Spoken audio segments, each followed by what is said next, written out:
bilo bismillahi rahmaani rahiim galabta waxaan halkan isbaagadiisa loo xidhay oo aragtaan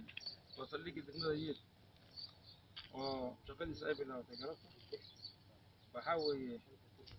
saldhiggaas waa 4 qol waa booliskii waxaa dhismahaas qarashiisa bixinaya xildhibaan geeli jaamac mursal saldhigga hore degmada hore u lahaan jirtayna wakaa burbursana waad aragtaan muddo 30 sano ama 40 iyo dhowr sano saldhigga booliska ma shaqaynin intaana degmadu waxay ahayd saldhig la'aan ganacsade waxaa weeye maxamed samaan la yidhaahdo ayaa maaragtay dhisahaya waa markii koowaad oo saldhiggeedii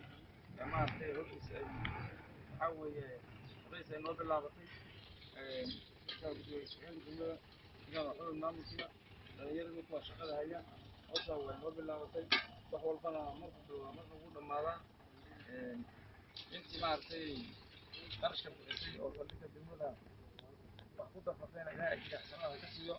magaceedii iyo ajirkeedii iyo sharafteedii iyo karaamadeedana buu yihiin annaguna waxaa weeye meel la buuxishay oo baahi ahayd oo naga soo afjaratay weeye wabillahi tawfiiq wasalaamatu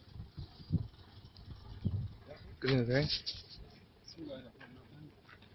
سوشي الجميع هو سيد الجميع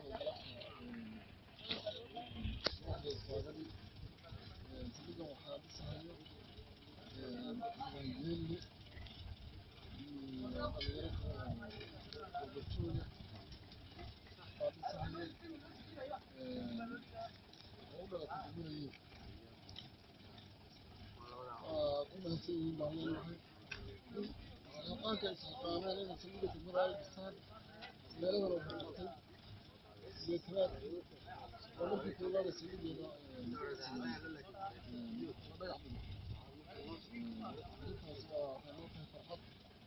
أيضا هم